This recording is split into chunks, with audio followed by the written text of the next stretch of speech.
Pengamat polisi Citra Institut Efriza menilai bahwa eksistensi Jokowi akan sulit luntur meski tak lagi menjadi presiden.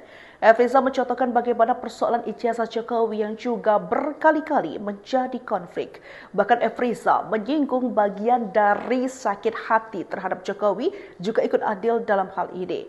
Menurut Efriza, secara politik bisa dibaca bahwa sosok-sosok yang mempermasalahkan ijazah Jokowi karena pernah disingkirkan oleh Jokowi. Diketahui isu soal ijazah palsu Jokowi kembali ramai di media sosial.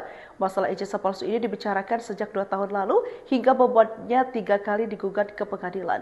Namun sepanjang 3 kali itu pula kasus ini dimenangkan oleh pihak Jokowi. Adapun dalam lamar resmi UGM, Dekan Fakultas Kehutanan UGM Sigit Sunarta menjawab pihak-pihak yang meragukan keaslian ijazah dan skripsi Jokowi.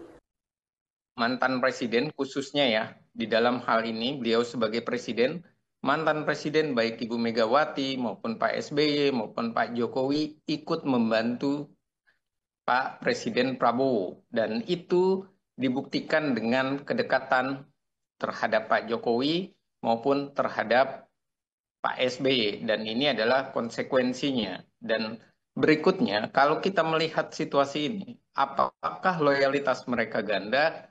Tentu saya melihat bahwa loyalitas mereka bisa dikatakan ganda. Tapi di sisi yang lain, bukan sekedar ganda saja, tapi mereka tidak menghargai Pak Prabowo dan mereka juga tidak mengetahui bagaimana proses pemerintahan yang semestinya dilakukan. Karena ada menteri yang datang bukan sekedar silaturahim, tapi ia membahas persoalan kementeriannya, persoalan kabinetnya, yang semestinya itu dibawa di dalam pos kementeriannya, yang semestinya Pak Jokowi diundang, bukan sekedar dia datang, kemudian dicurhat, kemudian dibahas semua hal terkait dengan apa yang dilakukan di kementeriannya. Kalau seperti itu, jelas bahwa bukan sekedar loyalitas mereka ganda, tapi bisa dikatakan bahwa secara politik mereka mengakui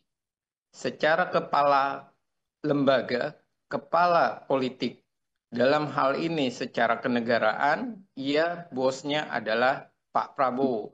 Tapi secara bos pribadi mereka dalam hal ini mendapatkan posisi menteri, itu tidak bisa dilepaskan dari mereka dekat dengan Pak Jokowi, bantuan Pak Jokowi. Dan ini adalah pembukanya. Jadi bukan sekedar loyalitas ganda, tapi juga menunjukkan bahwa mereka tidak mengetahui kinerja pemerintahan itu semestinya seperti apa yang harus dilakukan oleh menteri. Bukan sekedar silaturahim kemudian membahas di dalam kediaman orang lain. Padahal Pak Jokowi sudah tidak punya kewenangan sebagai presiden. Dan ini kesalahan fatal dalam pemerintahan. Mhm. Artinya apakah Bang Efriza juga melihat bahwa dalam masa pemerintahan Pak Prabowo ini ada matahari kembar begitu ya di pemerintahan Pak Prabowo, yaitu Pak Prabowo sendiri dan juga Pak Jokowi, Bang Efriza? Ya, kalau ditanya apakah ada matahari kembar, saya lebih melihat bahwa ini perebutan pengaruh.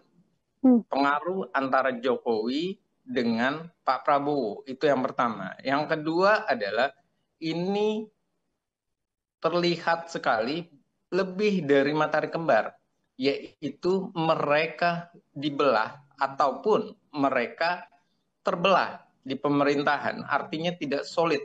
Jadi ada pemerintahan yang versinya menteri itu adalah bagian dari relawannya Prabowo, orang dekatnya Prabowo, dan ada menteri yang bagian dari orang-orangnya Pak Jokowi, yaitu misalnya Menteri Kesehatan, kemudian yang paling jelas sekali adalah Menteri Koperasi, kemudian Menteri KKP, dan beberapa menteri yang dari partai politik. Dan ini membuktikan bahwa menteri-menteri ini bukan sekedar mereka tidak punya loyalitas tunggal, tidak punya soliditas, tapi juga mereka tidak profesional dalam bekerja. Semestinya visi misi presidenlah yang dikedepankan. Semestinya pembicaraan kepada Pak Prabowo yang diutamakan.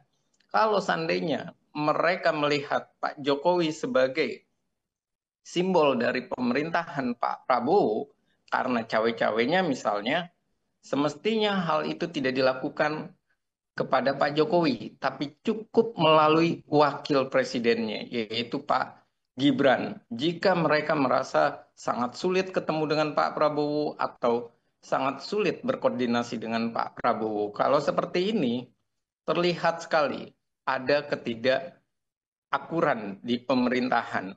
Ketidakakuran ini, soliditas ini bisa terlihat ketika misalnya kasus gas LPG 3 kilo yang dinyatakan bahwa menteri itu tidak berkoordinasi dengan Pak Prabowo. Ternyata menteri itu malah mendatangi Pak Jokowi. Dan ini adalah situasi pemerintahan Pak Prabowo bisa jadi direcoki oleh orang-orang yang tidak bisa memahami bahwa setelah mereka terpilih, semestinya mereka fokus untuk pemerintahan, untuk kepentingan publik, bukan malah bermain di argumentasi mereka bosnya adalah Pak Prabowo atau Pak Jokowi.